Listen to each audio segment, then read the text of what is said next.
सो hey guys, कैसे हैं आप सभी लोग। दोस्तों, तो नैनीताल बैंक का जो क्लर्क का एग्जाम था मोस्ट अवेटेड, वो फाइनली ओवर हो चुका है।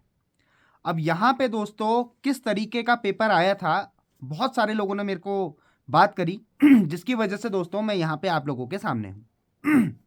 काफ़ी लोग, देखिए सबसे पहले मैं एक पॉइंट बोल दूं कि इस बार जो एग्जाम लेवल देखने को मिला वो पिछली बार से थोड़ा सा टफ था। मैं ये नहीं कहूँगा कि बहुत टफ आया था पेपर, बिल्कुल ऐसा कि मतलब बिल्कुल पहले 5 आता था तो इस बार 10 आ गया, ऐसा नहीं है। अब ऐसा कह सकते हैं कि पिछली बार अगर 5 आता था तो इस बार हम कह सकते हैं कि वो इस बार 6 6.5 के आसपास आया एग्जाम लेवल, अगर मैं बात बताऊं तो। बस एग्जाम्पल के थ्रू ये मैं बताना चाहता हूँ। अब देखिए दोस्तों, सबसे पहले रीजनिंग सेक्शन की बात करते हैं। Reasoning section quite doable. फिर से वो ही पजल, वो ही कोडिंग डिकोडिंग, वो ही इनइक्वालिटी, वो ही सिलॉग्स। जैसा कि मैंने आप सभी लोगों को बताया था कि एग्जाम लेवल काफ़ी इजी देखने को मिलता है, जो आपको 35 मिनट्स दिए जाते हैं 40 क्वेश्चन करने के लिए।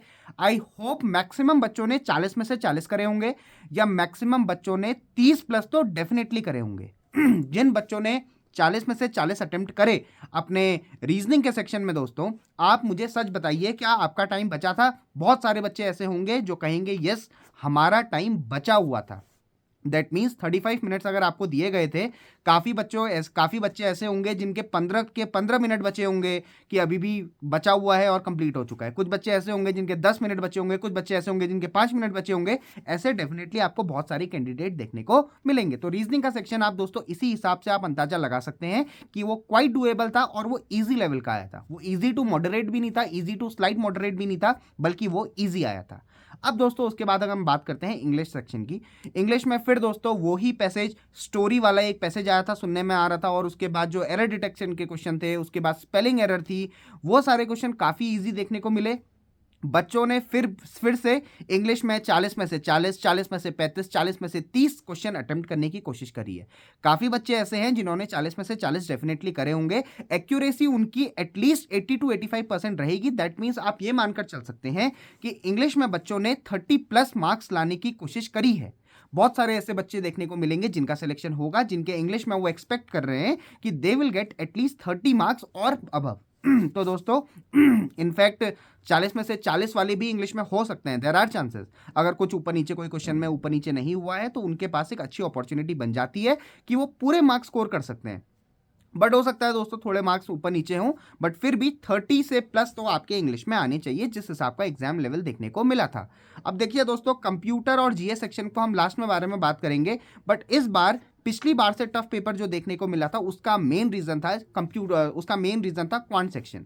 यूजुअली क्वांट में आराम से बच्चे 30 प्लस आराम से कर लेते हैं, 10 क्वेश्चन अर्थमेटिक के आते हैं, बट फिर भी बच्चे आराम से 30 प्लस कर लेते हैं, क्योंकि कुछ क्वेश्चन जैसे टाइम एंड वर्क हो गया, पार्टनरशिप वाले क्वेश्चन हो गए, बोट एंड स्ट्रीम हो गया, ये कुछ इजी टॉपिक्स होते हैं जो बच्चे कर लेते हैं।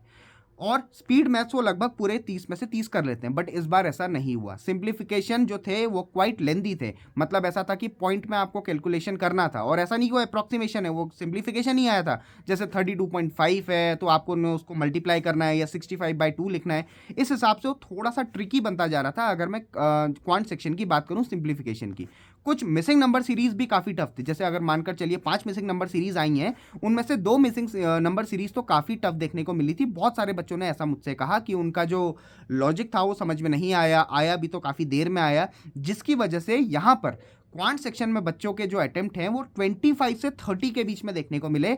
मेरे को ऐसे काफ़ी बच्चे मिले हैं जिनके 30 प्लस अटेम्प्ट है, 35 भी करे हुए हैं, बट अभी तक कोई मुझे ऐसा नहीं मिला जिसने कहा हो सर मैंने 40 में से 40 कर दिए हो क्वांट में, क्योंकि ऐसा देखने को नहीं मिला था। बट यूजुअली ऐसा होता है कि जिनकी थोड़ी बहुत अर्थमेटिक ठीक हो वो भी 40 में से 40 बना लेते हैं, या 40 में से 35 प्लस तो बना ही लेते थे।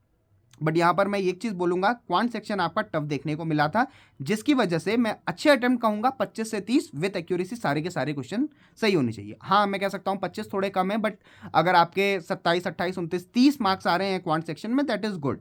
That is good, not excellent but that is good. फिर से बच्चों, बात तो वही है ना कि जिसके 35 में से जिसने 40 में से 35 करे हैं वो बेहतरीन माना जाएगा इस केस में। और दोस्तों जीए और कंप्यूटर सेक्शन, वो तो वही वाली बात हो गई कि जितना आपने पढ़ा उसी के हिसाब से आपके मार्क्स आएंगे।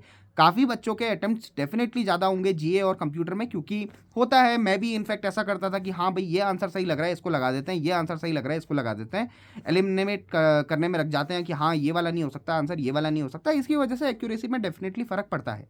तो दोस्तों कंप्यूटर और जीए सेक्शन का तो आप मुझे बताइएगा कि किस तरीके का आया था, कैसा आया था। मेरे अकॉर्डिंग तो दोस्तों जैसा यूजुअली आता है, टफ ही आता है, कंप्यूटर भी और जीए सेक्शन भी। और कंप्यूटर के टॉपिक्स मैंने आपको बताए थे, डेफिनेटली वहाँ से आपको क्वेश्चन देखने को मिले। एटलीस्ट 20 क्वेश्चन तो ऐसे थे जो कि उन्हीं वीडियोस से आपको देखने को मिल गए होंगे।